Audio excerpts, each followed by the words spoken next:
How y'all doing, my Pokemon Monsters, Hedgehogs, and Crazy Jumper Flyers? I'm the Punk Gamer here, and well, let's talk about Pokemon Go. Love it or hate it, this game has certainly blown up, gaining more daily users than Twitter in the US. Twitter and Tinder, actually, both of them.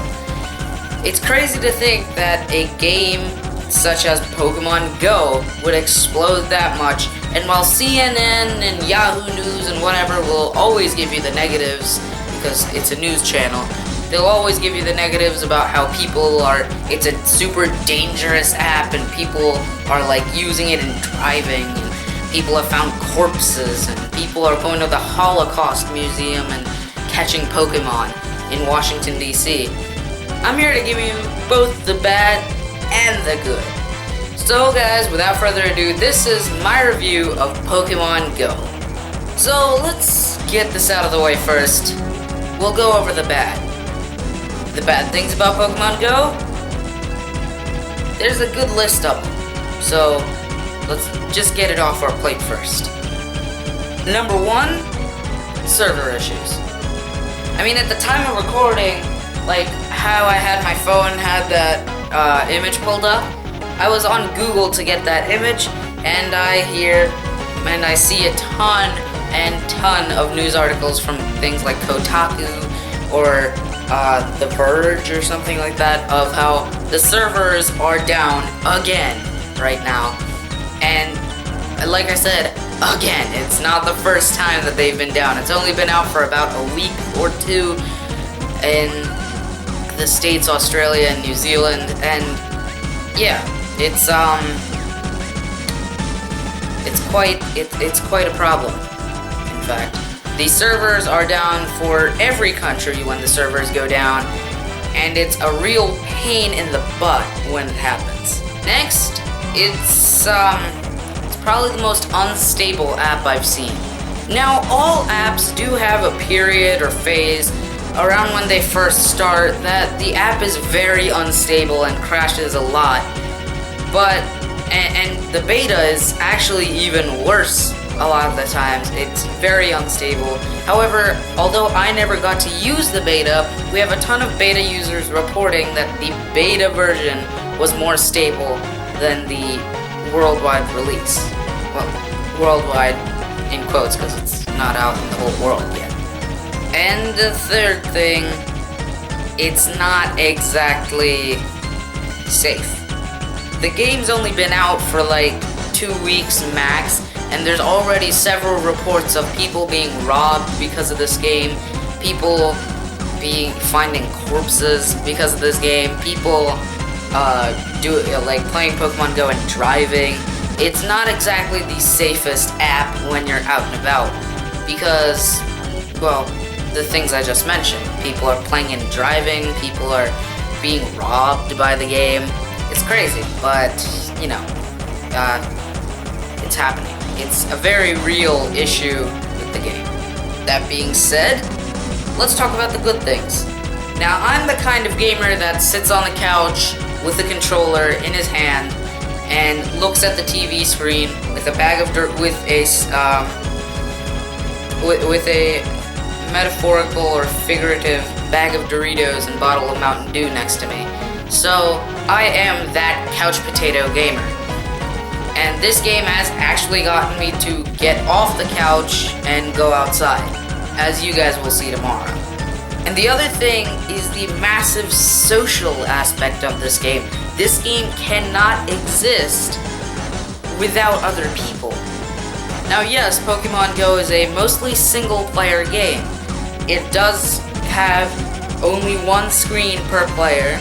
It does have only one player can see only one player can catch a certain Pokemon, and every other player can catch that same Pokemon in the same area, but it'll only be at their own screen, on their own phone, on their own account.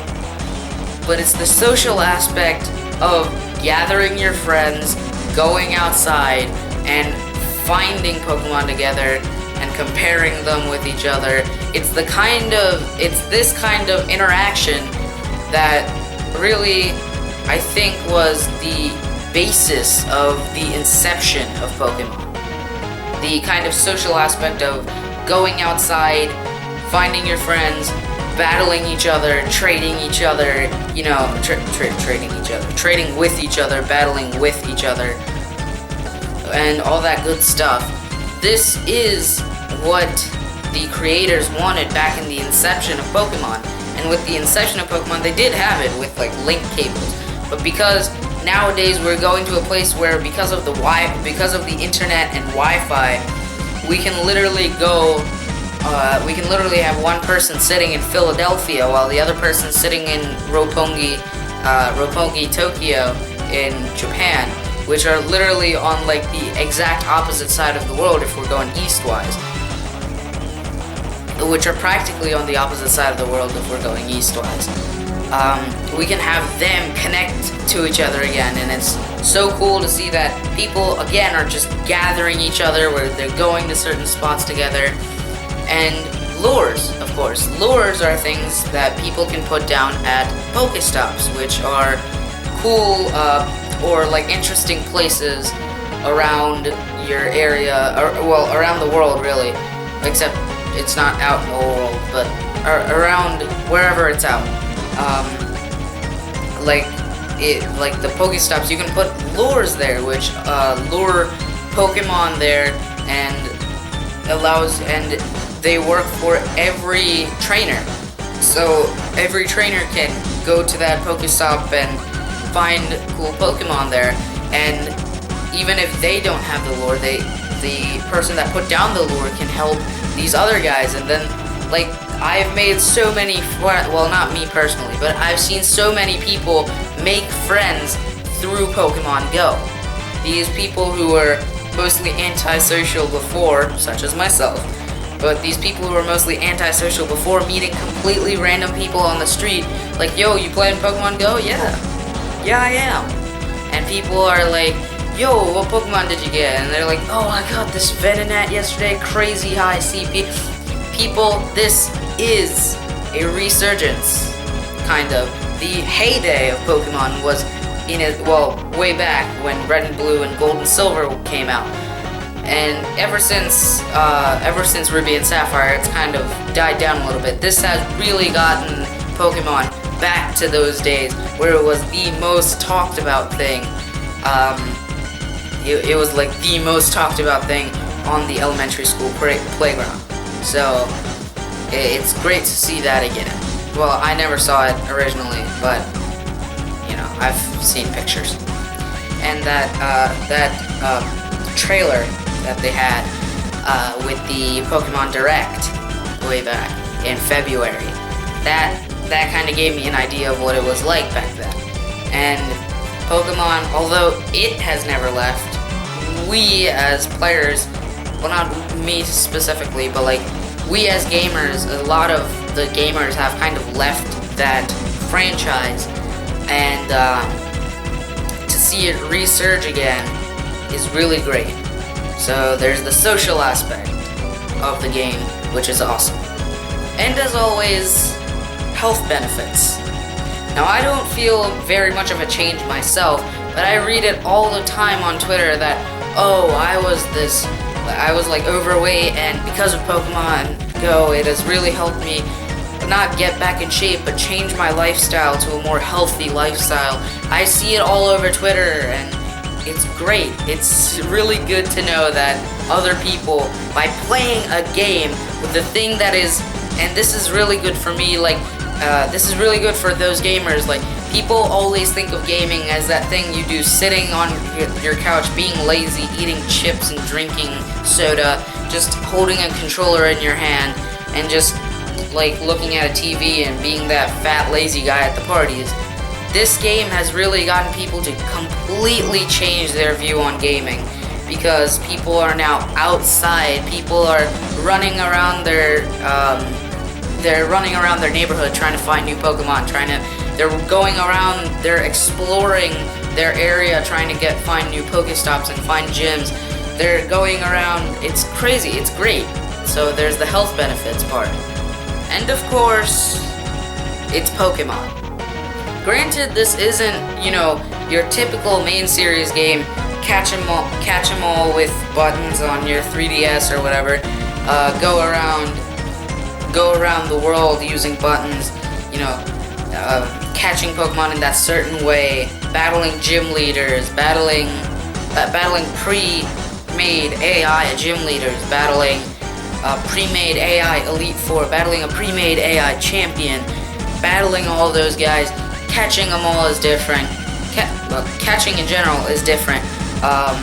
Like literally, although it is not Pokemon, it is not the generic Pokemon formula that we've come to expect from the series. It is still, at its core, Pokemon, and that is the greatest thing about this game, is that it gets people to go outside, but at the same time, it's the same gaming franchise that people who are now in their like probably mid to late 20s, maybe even early 30s, grew up with, who are giving it to their children now. I saw a guy yesterday as I was out on my Pokemon excursion. I saw two guys yesterday. One was an adult with his like 2-year-old kid in a stroller, and one was another adult with his like 7-year-old kid. Both the 7-year-old kid and the adult were both playing, and the adult with the 2-year-old were also playing. And I was out there as well playing, and we were all, you know, connecting and stuff. But that's Pokemon. It's great. Like, this is what everybody thought of back when they were little. Back when I was little, I actually got into Pokemon when I was like 8. But like when I got into Pokemon, I had Bakugan. I don't know if you know about these, but they were like little plastic balls that if you put them on like magnetic cards, I don't remember the rules of the game, but I just remember having the little plastic balls, and I would always use those I would always pretend they're different kinds of Pokeballs. Like I had a blue one, I'd pretend that was like a dive ball or a net ball. I had a black one, I would pretend that was like a dust ball or something. I had a green one, I thought that was like a nest ball, whatever. So I would always pretend that, and I would always imagine that there was like there were Pokemon right next to me, and like that I could catch, and I would like throw those I would throw the little Bakugan on like my bed trying to catch them, and I even made myself a little satchel kind of thing out of paper to hold the Pokeballs, and I always did that, and it's crazy that little kid is now coming back as a bigger kid. I won't say big kid, but that little kid is coming back as a bigger kid, and he's doing the exact same thing as he did when he was little, except he's bigger now and it's happening on his phone. And that's the kind of thing that, you know, every Pokemon fan really wanted, and we got it. Sorry about me rambling on and on, but the main gist of it is, it's Pokemon. Everybody who enjoys the series will definitely enjoy this game, and it's a great game even for people who hate the series. Well, not if you hate the series, but if you've never gotten into the series, or even if you just kind of dislike the series, this is a great game for people who have a life and want to get outside, and like the outdoors, but at the same time like Pokemon. And even if you don't like Pokemon, you can still like this game, because if you don't even play any other Pokemon game in your life, if you've never played a Pokemon game in your life, this is going to be very easy for you, because you won't have to get used to like a completely different formula. But overall, this game is just a great game, and I'm going to go with Mr. Sunday Movies. If you don't watch him, go watch him, but he has a series of reviews where he literally only has 2 scores, either best movie ever or worst movie ever. And I'm gonna I'm gonna change it up a little bit and say best game ever or worst game ever. This certainly gets a best game ever in my book. But sorry for rambling on and on. It's just a really cool game to me, and as a fan of the series, it's great to see this happening again. Again, like I said, the 8-year-old kid and the now kid seeing the exact same thing, although it actually happening with the older kid and it just being in the little kid's head. So sorry for rambling, and either way. Hope you guys enjoyed this video. If you guys did enjoy, please do leave a like down below. Comment below on how excited you are with Pokemon Go. Are you happy with the game? Are you sad with the game? Do you even play the game? Do you like the game? Do you dislike the game? Is it a good game? Is it a bad game? Leave all those opinions down below in the comments, and I will actually try to respond to your comments this time. Subscribe for alerts when new videos come out, including reviews like this, which will be coming out later when I actually, you know, get games. And other videos, such as actual gaming videos, vlogs that come out every Saturday, and gaming videos that come out every Sunday, as well as, well, vlogs and gaming videos is really the only thing I do, but, like, these kind of vlogs. But, like, reviews like this, or power cooking, or whatever, subscribe to get alerts when those videos come out. Share with your friends to promote bad YouTubers, such as myself. So guys, in short, be sure to like, comment, share, and subscribe. I am the PowerPunk Gamer, and I will see you guys next time. My lights are out. Wow.